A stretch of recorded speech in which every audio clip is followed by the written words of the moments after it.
I've covered wars, you know. I've covered wars, you know.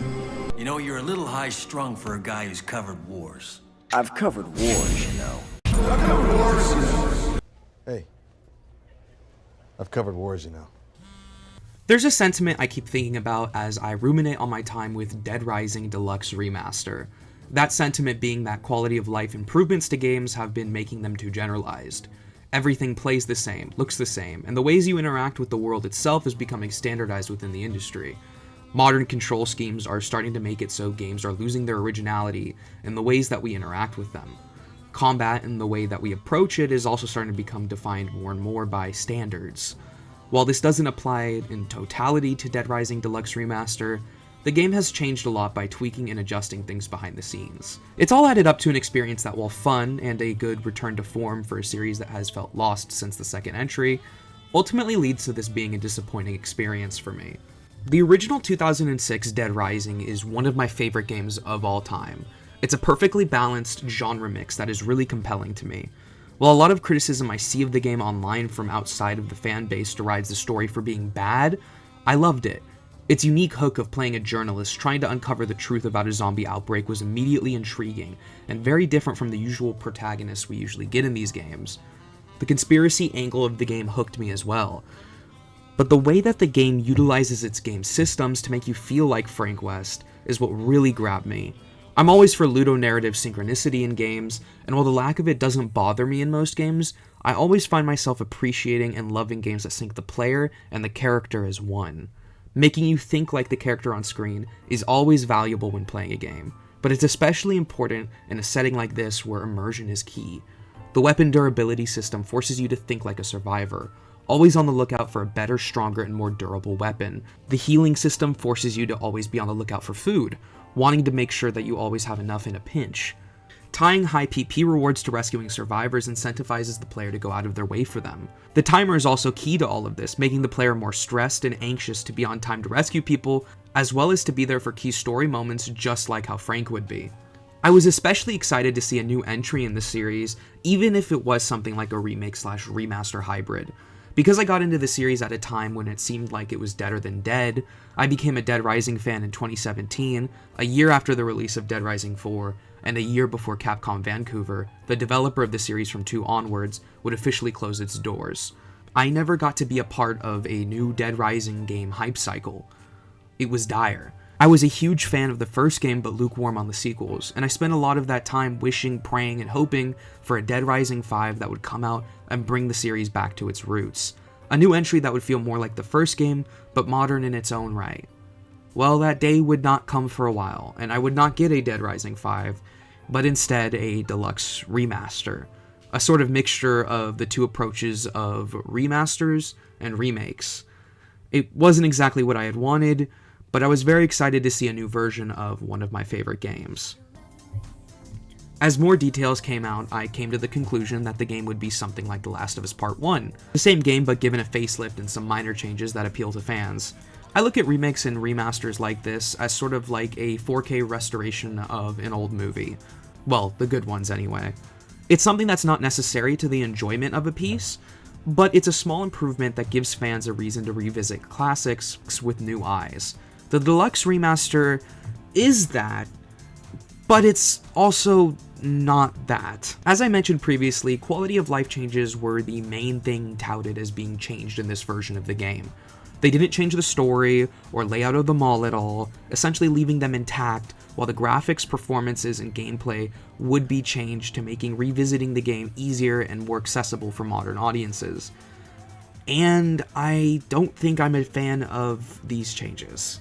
Moving while shooting, easier accessibility, pop-ups to let you use abilities otherwise not spelled out, faster leveling up, autosaves, and skipping dead time were all announced prior to release, and presumably were going to be the main changes made to the game, but I'm not so sure. I'm pretty sure Frank has more health and weapons do more damage and are more durable as well. While the game feels good to play, and these improvements make the game smoother, it also makes the game extremely easy for the most part, until the ending where it decides that it actually wants to be a little difficult. And by a little difficult, I don't mean it's actually difficult, I mean that, like, I died once or twice, so, like, just kind of normal difficulty. I don't want DR to be extremely hard, and that's never really been the core of the game, but it needs to be at least a little challenging.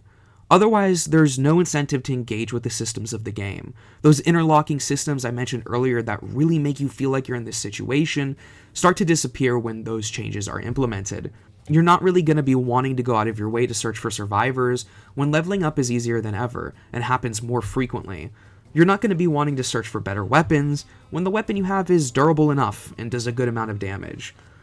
The food system kind of becomes a gimmick when you have as much health as you do in the game, instead of an immersive element. And this leaves us all with a fun game that's lost a part of its identity. It's not that the game itself has changed much, but its edges have been sanded down, and we're now left with a slightly worse game because of it.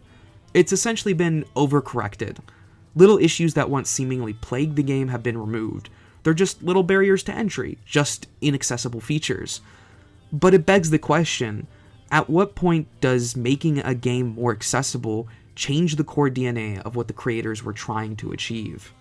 It's not all bad, of course. The game still runs well, the combat gameplay is much the same, and it has great game feel. But I can't help but want more from a remaster or remake of a game I hold in such high regard. It also begs the question of what Capcom intends to do with this Deluxe Remaster format going forward. They recently sent out a survey that asks players not only what they would want next from the Dead Rising series, specifically asking if we would like more Deluxe Remasters, a remake, or an entirely new game. It also asks what other games deserve a Deluxe Remaster type treatment, citing big and small Capcom franchises like Devil May Cry, Dino Crisis, and even Darkstalkers. And my feelings on this are kind of mixed. One of my favorite games in the Capcom catalog is Devil May Cry 3, and I've longed for a way to play the game with modern settings for a while.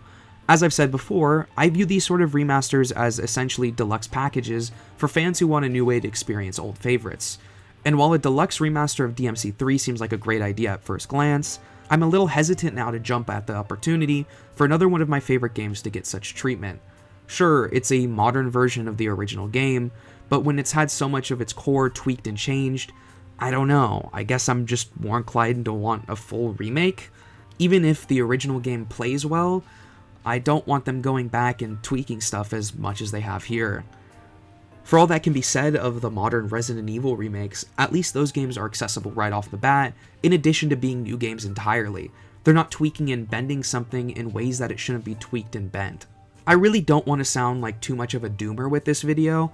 I do really enjoy Dead Rising Deluxe Remaster. I think if you're interested in it and are watching this video, it probably would be a good time for you. I just think you should probably give the original game a shot first, as the original game is also pretty widely available. You can still purchase the 2016 remaster, which just upped the frame rate and resolution of the original on all platforms bar Switch. To leave it off on, I also hope the future of the series isn't only remakes and remasters. Like I said before, the Dead Rising series never really regained its footing after Dead Rising 2, and I would really like to see a new entry get the series back on track. It needs a Resident Evil 7 or a Devil May Cry 5 in order to get the series back to the level of prevalence it once had, as well as giving us something worthwhile. As it is now, it's more likely we'll get a deluxe remaster of 2 and onwards if the sales keep on coming in. I think it's more likely that will happen, as unfortunately, people are more interested in remakes than new games right off the bat because of their initial selling point. Everyone's more nostalgic than ever now, and a remaster of a game they like from their childhoods is easier to sell them than a new and risky entry. Oh well, only time will tell.